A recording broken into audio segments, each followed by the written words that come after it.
On a rainy afternoon, an old man wearing a gray raincoat knocked on the door of a small house. The door opened to reveal the Matten family, who welcomed him inside. Mr. Barron smiled contentedly, mentioning how the Mattens had saved him from a scam not long ago, and now it was time for them to repay the favor. Naturally, this offer left the Matten couple unable to refuse. Behind Mr. Barron, a young girl stepped forward. "I will give you a chance to repay," he said. "This is my only granddaughter, the daughter of my only son and his wife, who left her in my care after they passed away. Please take care of her while I am away. She's only 8 years old and too young for me to take her to El Dorado. Please look after her until I return." With that, he admonished the girl to behave and obey the Matten couple before departing. The Matten couple, though taken aback, couldn't refuse the responsibility, especially in the face of the charming girl. Mrs. Matten observed the girl, noticing her mismatched shoes and coat matching her dress, a clear indication of her noble upbringing. She felt the weight of the responsibility thrust upon her. "Hazel, consider this your family while you're here. We have Emily, Belle, and Noah to help with chores," Mrs. Matten said, gesturing to their own children, who were just as lovely and friendly as their parents. A month passed, and polite Hazel had settled into life with them. However, one morning Mrs. Matten complained that Hazel seemed distant, always addressing her in a formal manner. Her husband reassured her that the girl would adjust in time, perhaps not being accustomed to relying on others. As Mrs. Matten set down a tea tray, she remembered tasks she needed to do, instructing her husband to mend the chicken coop fence to prevent the hens from escaping. He obediently scratched his head and complied. They were indeed a model family, with the command resting firmly with the wife. Mrs. Matten decided to make flour and bake for the family, muttering to herself, when children turned 10, they should help with farm chores. At that moment, a small voice piped up behind her. "Should I do this, Mrs. Matten?" Mrs. Matten nodded, but then realized it wasn't her eldest daughter, Emily, but 8-year-old Hazel. Mrs. Matten reflected on Hazel's obedience. Each time she asked for something, the girl dutifully completed it, leaving her both pleased and sympathetic towards the child. Suddenly, Noah ran up to his mother excitedly, sharing that he and his siblings had noticed something fascinating. The rain-drenched saplings had revived, fresh and green as before. Why weren't they destroyed by the rain, she wondered aloud. How is this possible? But it was true. The saplings had been replanted. Fresh and green, all thanks to Hazel. They asked her how she did it. Hazel explained that she simply touched them, sensing their need for water, light, and nutrients. Then she encouraged them, one by one, lifting them up, energizing them, and providing what they needed. And they came back to life. "Oh, what is this?"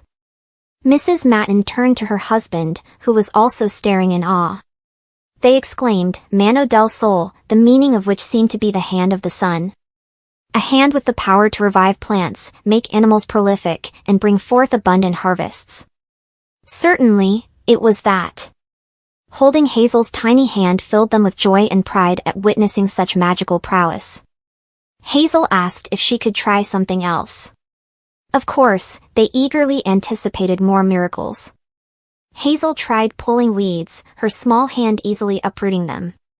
Everything she touched, she adorned, making them more beautiful. Foals were born healthy, orange trees bore luscious golden fruits, and the chicken coop overflowed with eggs. With Hazel's care and love, the Matten family's farm transformed completely. They seemed to grow wealthier and much happier. The wonderful energy from the girl spread to all members of the family, making them all joyful and content. Hazel was dearly loved by the Matten family. The children went mushroom picking together, and naturally, Hazel's basket was fuller than Noah's. Mrs. Matten sat knitting on the porch steps, enjoying the happy sight of the children playing, with a slight pang of sadness. She couldn't keep this child here forever. Not long after, Noah looked out the window and saw a carriage approaching. It was Mr. Barron. He had returned, cheerfully greeting the Matten family. "Nals, how have you been?" "I've been away longer than planned, apologies for that, and where is Hazel?" He tipped his hat, inquiring about his dear granddaughter. Perhaps he had been worried, imagining Hazel's lonely and difficult days here. Mr. Matten, feeling quite embarrassed, couldn't bring himself to answer about the child.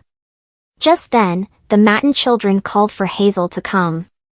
The three adults looked at the little lady, covered in dirt and giggling, not knowing what to say next. The grandfather beamed with joy, reaching out to hug his little granddaughter, finally having to bid her farewell after a few months living with the Matten family on their farm. He took her hand and led her to the carriage. Hazel felt a deep sadness, longing for the kind-hearted farmer family and the wonderful life on the farm. She cried, expressing her desire to stay. But sadly, despite Mr. Nalse Matten explaining that Hazel's magical ability made farm work easier, Mr. Barron stated that she was the sole heir to his family, the Mayfield Earls family. And so, Hazel had to bid them farewell, a tearful parting quickly concluding. Mrs. Matten gave her a basket full of vegetables and other food as a farewell gift, along with an invitation for the child to visit any time she wished. The horse-drawn carriage carried the two gentlemen back to the Mayfield family's castle. In the carriage, Hazel was melancholic, telling her father that one day she would have a farm of her own. Time flew by, and in the blink of an eye, 11 years had passed. Our main character had grown up, and of course, you're wondering how she turned out, aren't you? Well, look here, in the bustling town of Russell at the heart of the empire, a beautiful bank employee is thanking a customer for opening an account at this bank. That bank employee is none other than our radiant Hazel, the girl with the hands of the sun. Afterwards, she sat down, tired from work. She glanced at the newspaper the customer across from her was reading, an advertisement for a farm for sale. Yes, priced at 8,000 gold, it certainly caught the interest of someone passionate about farming like her. Hazel slumped over the table, murmuring as she calculated the value of that piece of land, which was about 55 times her monthly salary, each being 12 gold. With that price, it would be a while before Hazel could own it. She only bent down for a few seconds to think, but this action caught the eye of the restaurant's HR manager, even though Hazel's colleague tried to signal her to sit up. Unfortunately, he always appeared at the wrong time, like now, Hazel thought silently. Finally, lunchtime arrived. Her friend asked if Hazel would go to the bakery down the street. Of course, Hazel would, because to her, it was affordable and worth the price. Although the taste wasn't anything special. As Hazel went to buy some pastries, she suddenly heard a familiar voice calling her. It was her grandfather, Mr. Barron, dressed quite casually, as if he had just returned from a sea voyage. The girl happily asked her grandfather about his outfit, saying it was only April, after all. With a joyful expression, he boasted to her about the successful deal he had just made, purchasing a beautiful piece of land in a prime location. Hazel thankfully didn't have to work overtime today, and she figured they would have a chat at home tonight about it. Then she would make her grandfather cranberry pie and steamed meat buns, along with a cup of coffee, all made by her and the 5 coins left in her pocket. Her grandfather placed both hands on her shoulders, speaking solemnly that no one in the world could resist such meals as she mentioned, but perhaps it was time to discuss the real matter at hand. The document he had just placed in her hands was a deed, and the legal owner of this piece of land was none other than Hazel Mayfield. He had given her a truly big gift. For over 10 years, he had wanted to make the girl's dream come true, although he didn't want his granddaughter to become a farmer. However, he had been convinced over the years and decided to yield to her in this matter. Furthermore, the land would become part of the Mayfield family's assets, so gardening with Hazel was simply a recreational activity, not a livelihood like other real farmers. He called it growing fruit trees. And was it a real farm? Hazel wondered. Her grandfather chuckled awkwardly. It wasn't exactly a farm, but rather a large garden with a small house, enough for one person to live. However, if she worked diligently, Hazel could turn it into a real farm like her dream. The location of this dream was also wonderful, not in a remote rural area, but rather near cafes, horse stations, and restaurants. Wait a minute, Hazel wondered. With years of experience handling land documents at the bank, she asked her grandfather how there could be a farm located in such a position. Mr. Barron also seemed hesitant about this. The beautiful, flat piece of land bathed in sunlight was located right in the capital, and naturally, it was threatened by some wealthy individuals. He said, "My dear granddaughter, don't worry, if that piece of land is taken away from our family, how could we reclaim it?" He seemed confident about the ownership certificate he had just handed his granddaughter. However, Hazel asked him, "Is someone trying to take them away?" "Oh, well, I happened to win an auction for a small piece of land in the capital. However, some powerful nobleman has bought everything around this land. And, now everything depends on you, my dear granddaughter. If you don't appear before the 2nd of May, this land will be considered ownerless and it will be taken away." Hazel stood up, exclaiming, "That's absurd. How could he have so much power?" However, Mr. Barron reassured her that the documents he had about this land were still very favorable. And if Hazel went there soon, she could still keep that piece of land.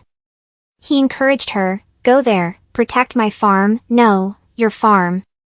Hazel's rush and joy as she saw her name appear on the deed for the dreamland.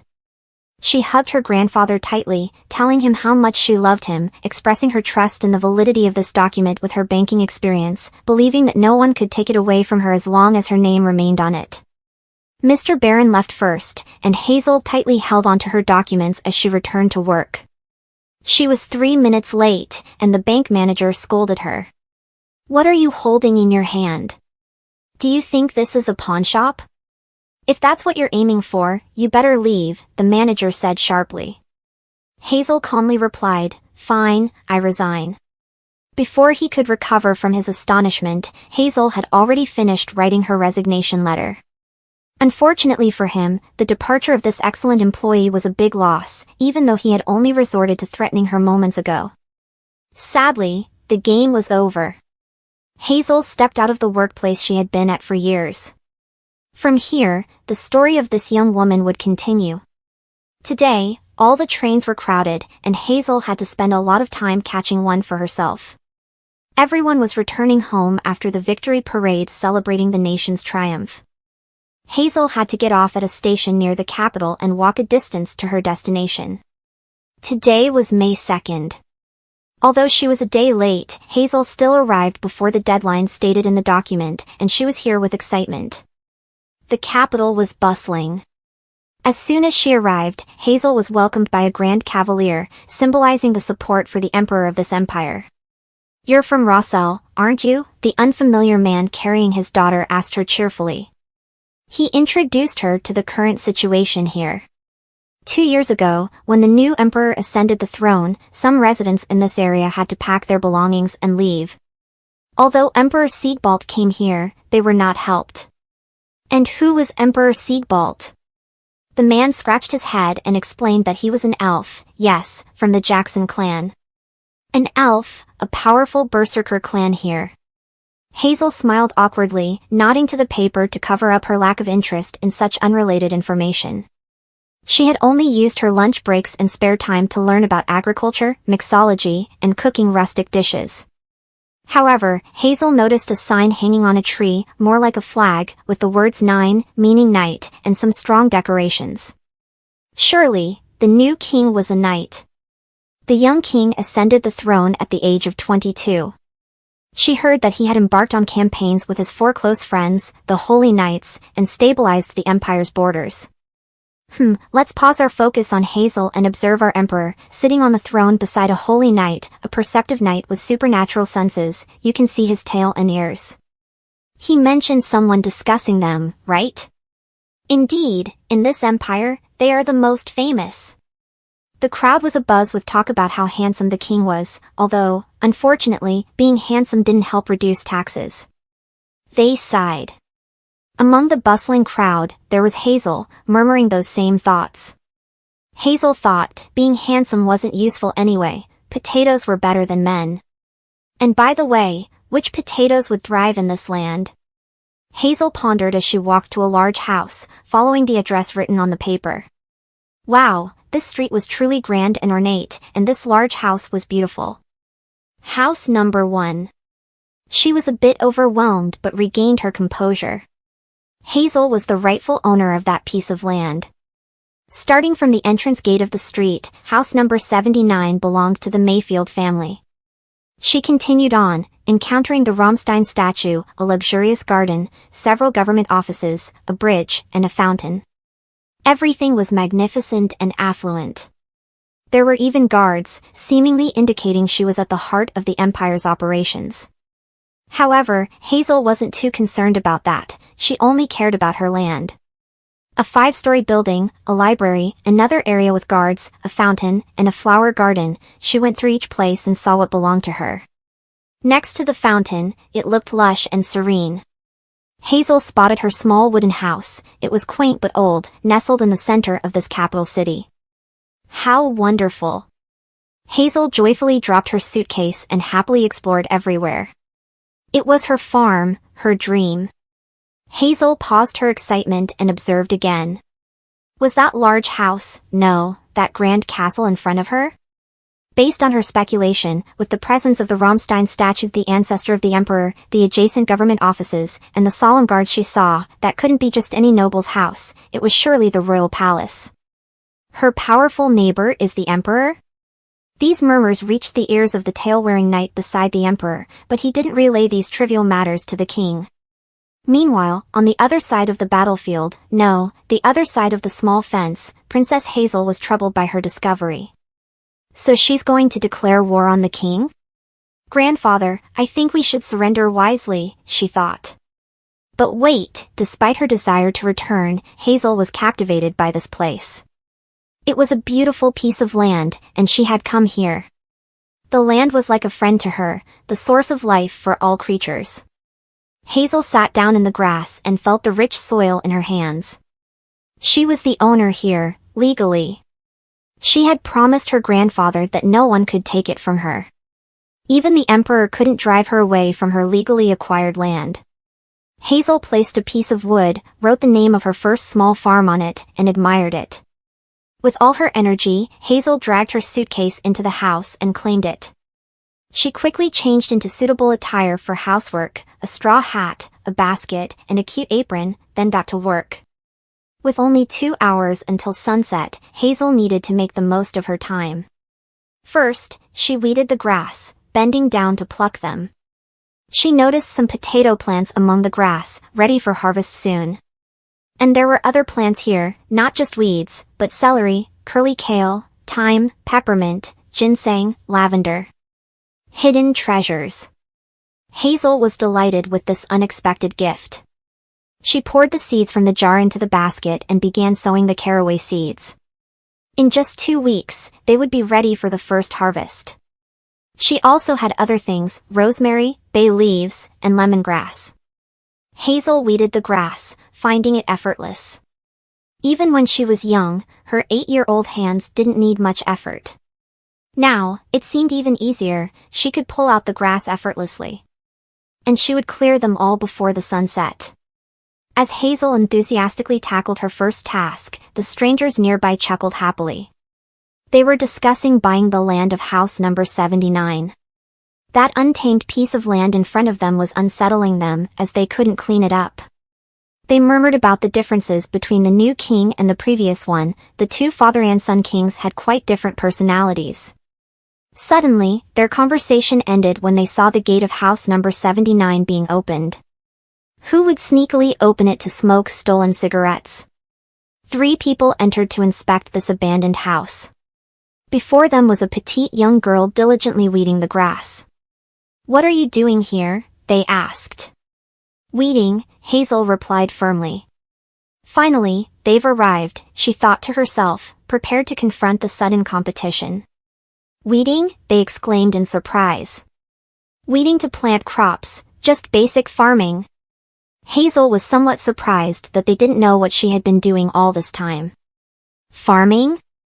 Are you planning to grow crops here?" a stranger asked with astonishment.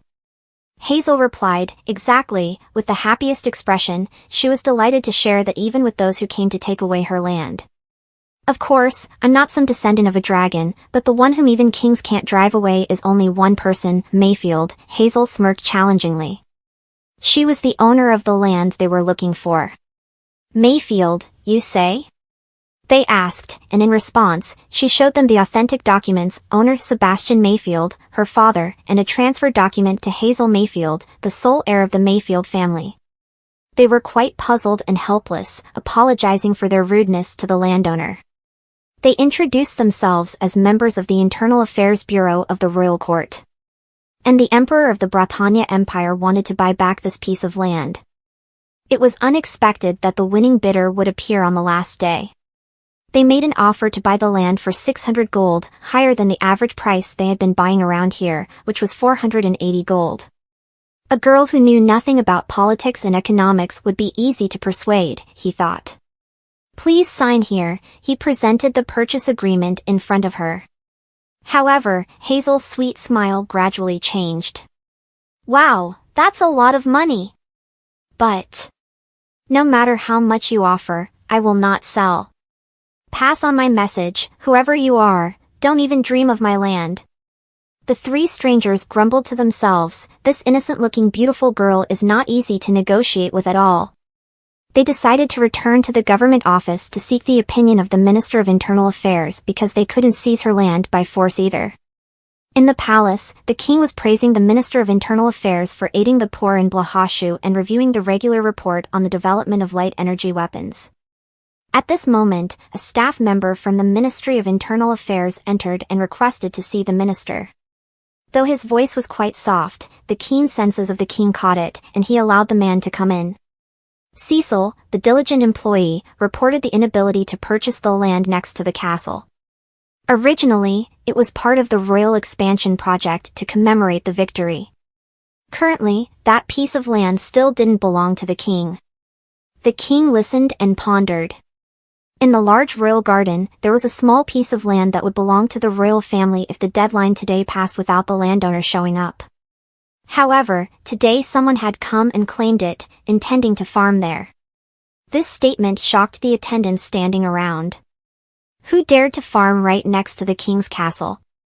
A plump nobleman speculated that this might be a trick of the land speculation circle. They would buy a piece of land in a large project, then wait until the project owner was forced to buy that piece of land at a high price. Several nobles expressed their indignation at this scheme, considering it quite shameless. Until the king mentioned that they had done the same thing before, everyone felt embarrassed and ashamed.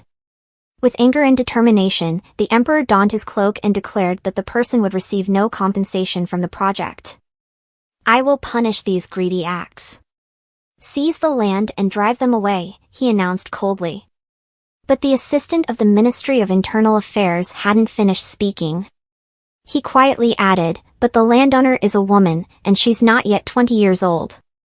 The emperor couldn't retract his previous words, looking embarrassed. Though he refused to erase those words from the conference records, the emperor wanted everyone to forget about them. A noble murmured that Mayfield, a small family name, was indeed an unfamiliar name, likely a declining family. Perhaps she was a young noblewoman, scheming to gain some advantage. Enough, the king interjected, putting an end to the discussion. This small matter was too easy to handle. Perhaps people didn't need to pay so much attention to it. The king speculated, wasn't she trying to attract attention to fetch a higher price? Therefore, the king ordered, from now on, I command that no one in the palace interacts with her, pay no attention to her.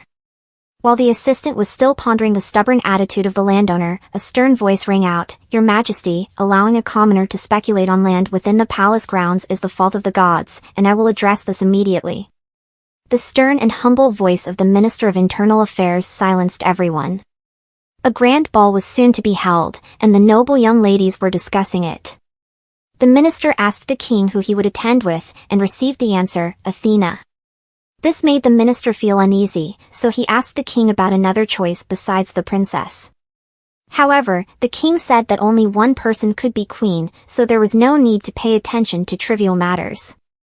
The minister, who had cared for and educated the emperor since birth, was so irritated by the king's answer that he wanted to shake him.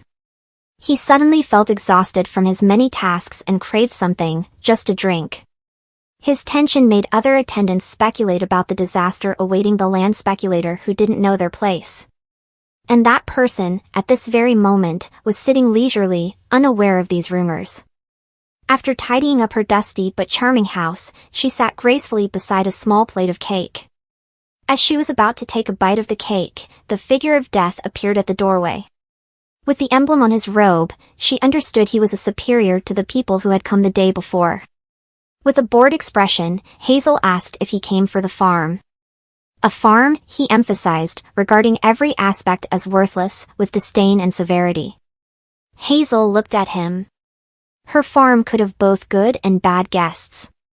He looked as if he was starving. But anyway, he was the first guest of Marinere Farm. So she would graciously welcome him. Hazel served the cake and the tea she brewed herself to him. The minister lost his composure, thinking she intended to live here for real. Of course, this is my house, Hazel replied happily. You know, no one can drive me away. This infuriated the minister to the highest degree, but the king's recent order banning communication with her prevented him from venting his anger at her. He just pointed at the hat on the wall and scolded it. Your master is so shameless, how dare she confront the king? She must have some ulterior motive, to earn gold, huh? Dare to defy the emperor? Hazel was astonished by his scolding at the hat. She asked, why did you scold it? And you also misunderstood, I have no intention of selling this piece of land. The minister crossed his arms and smirked sarcastically, is your master pretending to be innocent? The king has ordered everyone not to talk to her. He continued speaking to the hat. But that didn't concern Hazel. She only enjoyed the company of her friends outside that garden. Not conversing only helped her focus on her work more. He threatened that tomorrow morning she would be forcibly removed from the land, legally. As he was the powerful Minister of Internal Affairs of the country, he could find a legal pretext to evict the owner of this hat. Indeed, he didn't seem to just bluff. Hazel realized the problem was more serious than she thought. She was truly angry, waved her hand loudly, holding a cloth. The cloth waved, causing some dust to fly towards the minister. He immediately became afraid, shouting, "Get that dirt away." Hazel had grasped his weakness. She chuckled mischievously, "Come on, sir, you like cleanliness, don't you?" and waved the cloth towards him.